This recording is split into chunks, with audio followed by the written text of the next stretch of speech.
So I got word from Modern Vintage Gamer that Sony has removed the CMOS DRM on the PS4. Well, should people be praising it, or should people be more? Should take a closer look at Sony. Now, my video capture device settings is always wrong. I mean, I might get a cheaper capture card because the more expensive capture cards are actually worse, believe it or not. So, oh my god. I swear this is a problem with the Elgato. Okay, so we're just gonna do 150cc, the usual. Now, let me start by saying this. Sony does not deserve your applause for removing the CMOS DRM. They have hidden that feature for 1.5 decades. And it was only discovered by one YouTuber. I forgot what his name was, but anyways, when he discovered it, it only encouraged people to encourage people to pirate games or something, or go to those preservationist groups. Especially since Sony around that time made the announcement that the PS3 and Vita stores were going to be shut down for good. I mean, yeah, Sony did reverse that decision, but did they deserve your applause when that happened? No.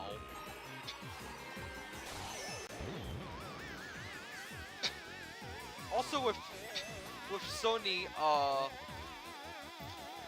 unlocking the M.2 slot on the PS5, does Sony deserve your applause for doing it almost a year late?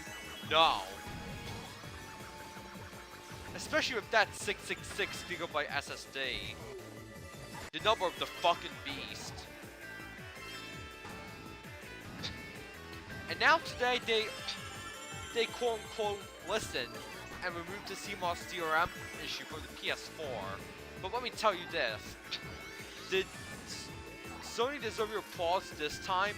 No. So I feel like Sony's only doing this shit to garner praise for their negative actions.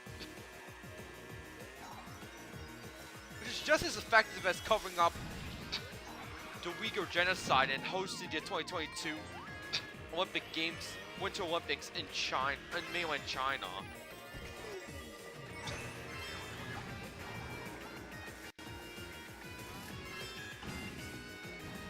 It's the same thing.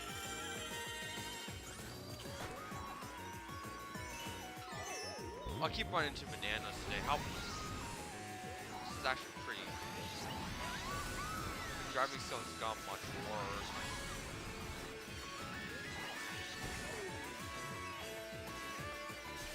I keep running into bananas lately. Oh, good thing I made it to the finish line. But the fact is, this is one of Sony's many scandals, honestly. Because we're almost almost past a year since the PS5's launch, and only 1 or 2% who want a PS5 got one.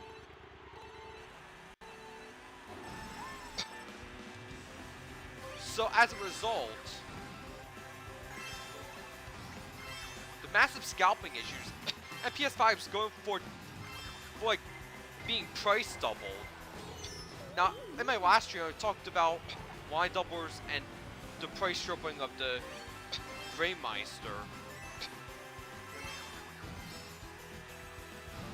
But in all honesty, yeah, there was a semiconductor shortage and logistical problems. And even Sony tried to remove copper to like make the PS5 cheaper to produce or something. But it results in worse heat dissipation and higher power usage, especially with that propaganda that they sent me Monday night.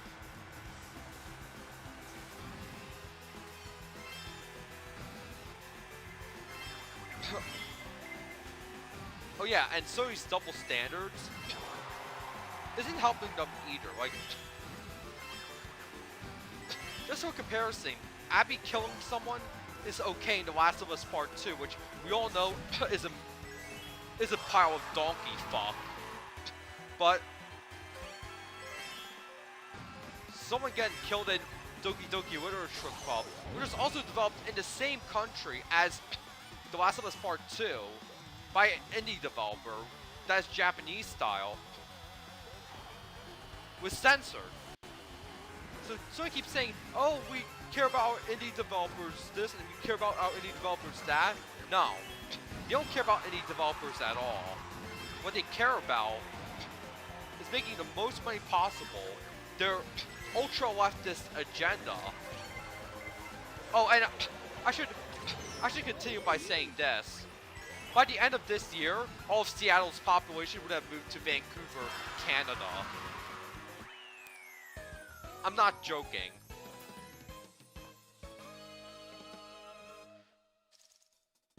And yes, I dare you to call the Canadian Border Services Agency at the end of the year about the true statistics of the Pacific Highway border crossing. I dare you. They'll say that everyone from Seattle has moved to Vancouver, and Seattle will become a ghost city. Okay, continuing on.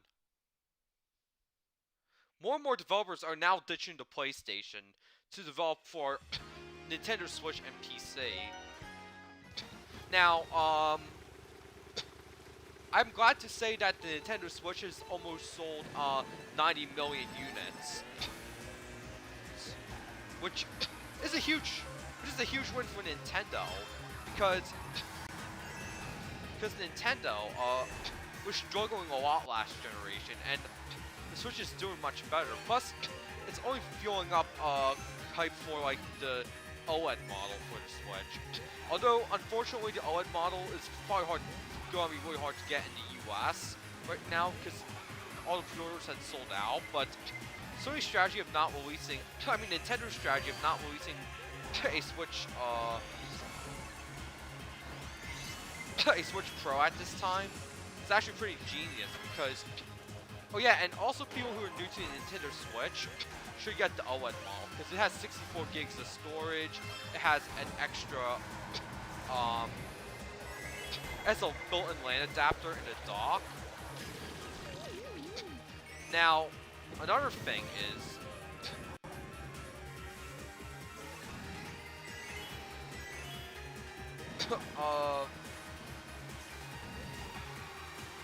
for the FrameMeister, if you already have a FrameMeister, you could still use it if you like. But for anyone who's getting into the high-end retro scaler market, I seriously would stay away from the FrameMeister due to inflated pricing and several fatal flaws regarding resolution switching.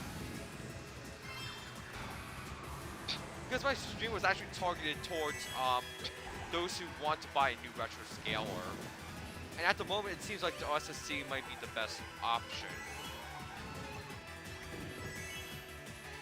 Now, if you don't get the power adapter of the OSSC, then it's fine because you can always buy a universal remote, and you can also buy a power adapter for relatively cheap on Amazon or something.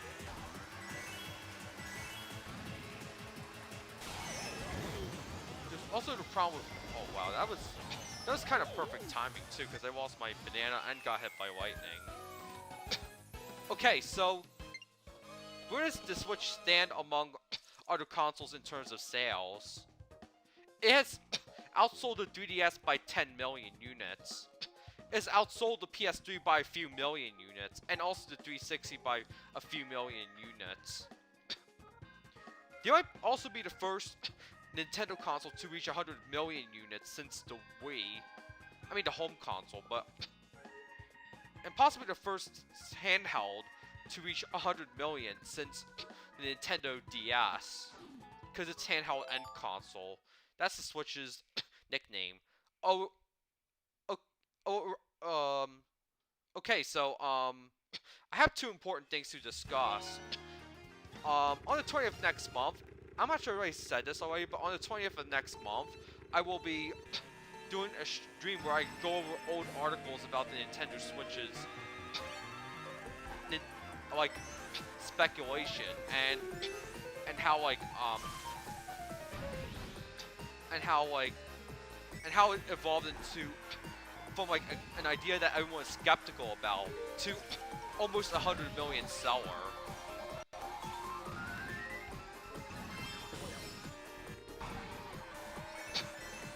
And also, I apologize for not providing new gameplay videos for Naruto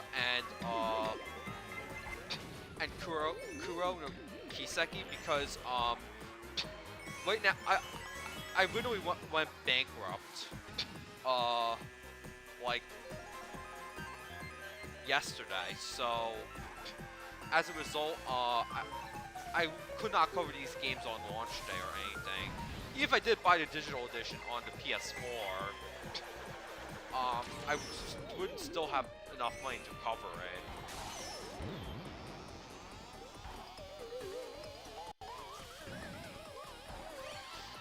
I might try a different Joy-Con on my Switch because I have some speculation that depending on what devices you connect to your Nintendo Switch, it might affect the RNG scene.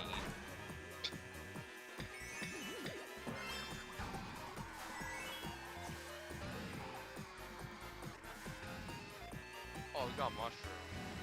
Multi-mushrooms. 3 mushrooms. Maybe before the lightning strike, there was a lot of, like,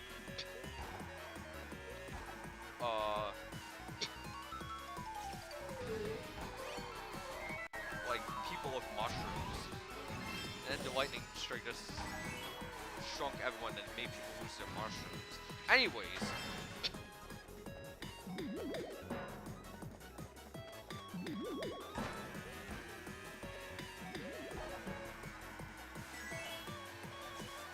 Alright, so what is the lesson of today's stream? Don't do something, reverse it, and apologize for it. People are now seeing through this, and they're now seeing through Sony. So, basically,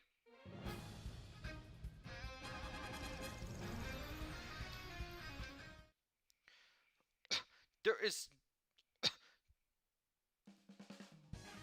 absolutely no reason for Sony to, like, do all of this crap when they would gain massive backlash and maybe even a full boycott. Okay, so I'm sorry for making the stream a little bit longer today. I know I would usually end here, but today I actually used my Nintendo Gold points to redeem Columns 2, which is on sale right now because of Silver Week. But, I guess by the time you watch this, the sale would be over. So,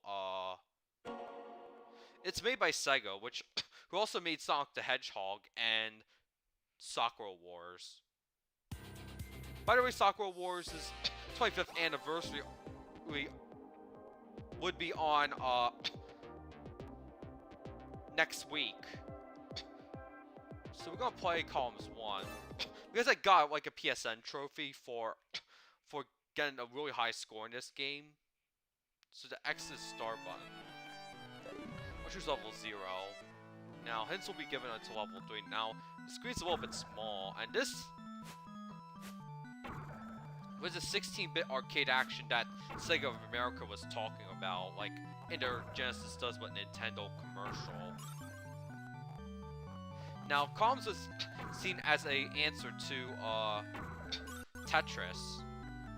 And even though it's less memorable than Tetris, it still has its charm. Like, it still has artistic charm.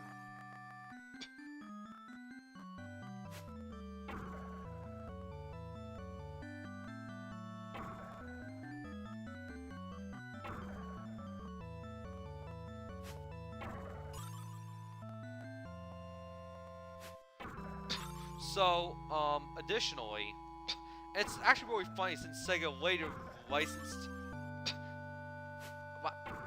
got the license for Tetris and Puyo Puyo Tetris, and they still have that license for Puyo Puyo Tetris too.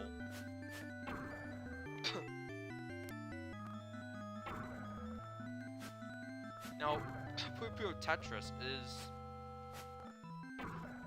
was one of the best Tetris games of the previous decade. As well as Tetris Effect, that was also a nice game. What is it? Oh, I think I'm... Oh, let's clear all the orange.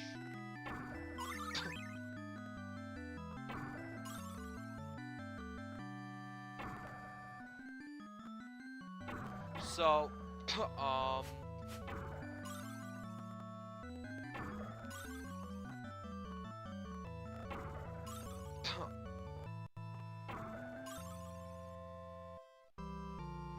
okay, so I'm sure I got a really high score in this game, like in like on the Genesis Classics for PlayStation 4. What's that to do? Oh, come on. Oh, I got game over on level 1. Let's try again.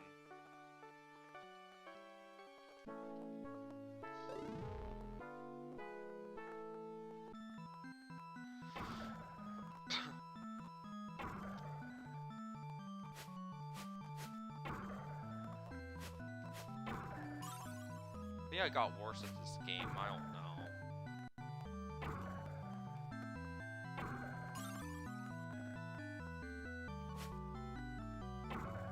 I want to try to get as many diagonals as possible because it could start chains that will really help you.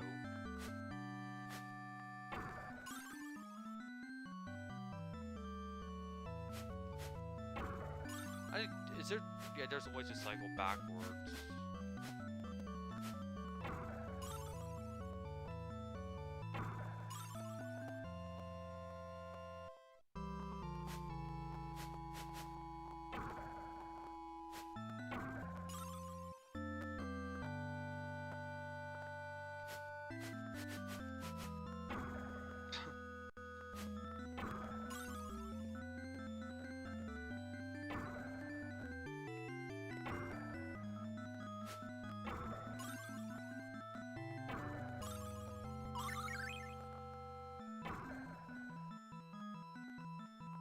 I was playing the Game Gear version on my computer yesterday, and it was actually a really, I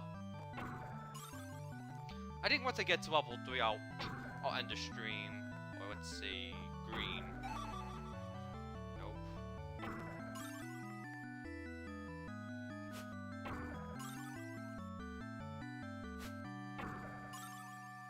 That was a chain.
I tried. Oh, I reached level 3, so... Okay, so, I think my next stream will be sometime in early October, where I'll be covering the launch of Windows 11. Now, I probably will not be installing it on my main machine, on my actual physical machine, because of the fact that Windows 11 is experimental OS, and from my early observations, which I've done alone, it's probably Windows 10, a reskin of Windows 10, so peace, I guess.